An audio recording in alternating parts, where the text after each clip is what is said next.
कुछ चीज़ें आप लोगों को पता हैं कि वॉल्यूम ऑफ स्फेयर जो है वो 4/3πr³ है और सरफेस जो है 4πr² है। एलिप्सॉइड से मुतल्लिक कैलकुलेशंस हमने नहीं करनी, लेकिन जर्नल हम टर्म लिख लेते हैं क्योंकि इसके सेमी मेजर और माइनस एक्सिस होते हैं ए और बी।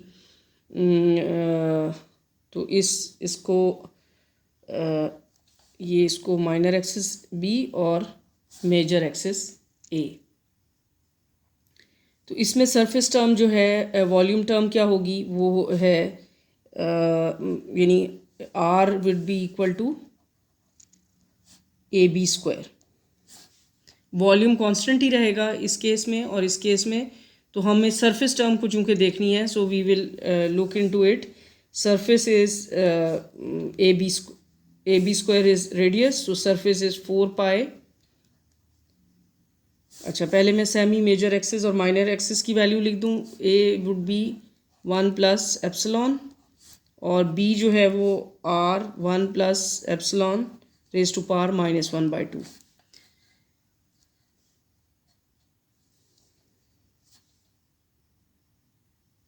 इन टर्म्स को मैं यहाँ लिख देती हूँ। a is equal to r 1+ε, b equal to r 1+ε minus, यानी कि ये जो चेंज आएगा सेमी मेजर एक्सिस और माइनस एक्सिस में due to this stretching ellipsoid में। और जो सरफेस है ये भी इधर नहीं लिखी। सो सरफेस इज 4πr² 1+2/3 2/5ε²। ये अब इंटीग्रेशन का जिस तरह ये इंटीग्रेट करके r θ φ पे, इसी तरह ये भी हो गए, लेकिन चूंकि ये लंबा चौड़ा मैथमेटिक्स है इसलिए हम डायरेक्ट इक्वेशंस लिख रहे हैं। वी आर इंटरेस्टेड इन के ये टर्म्स कैसे चेंज हो रही हैं। अब हमारी जो सरफेस टर्म थी एम्पिरिकल मास फार्मूला में, तो सरफेस टर्म वाज उसकी डिपेंडेंसी कैसी थी, a⁻²/3। सो ये कांस्टेंट और a⁻²/3। इसी तरह कूलम टर्म क्या थी, AC वाज द कांस्टेंट और उसकी डिपेंडेंसी z² a⁻1/3।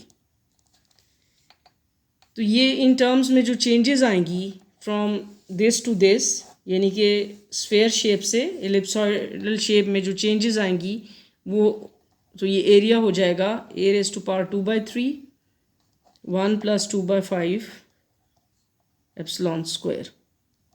यह एप्सिलॉन चूँकि चेंज कम है इसलिए हायर ऑर्डर टर्म्स निगलेक्ट हो जाएंगी, तो ये एरिया में चेंज आएगा। और कूलम टर्म में चूँकि डिपेंडेंसी एरिया के साथ a⁻1/3 है, तो इसमें चेंज आएगा AC²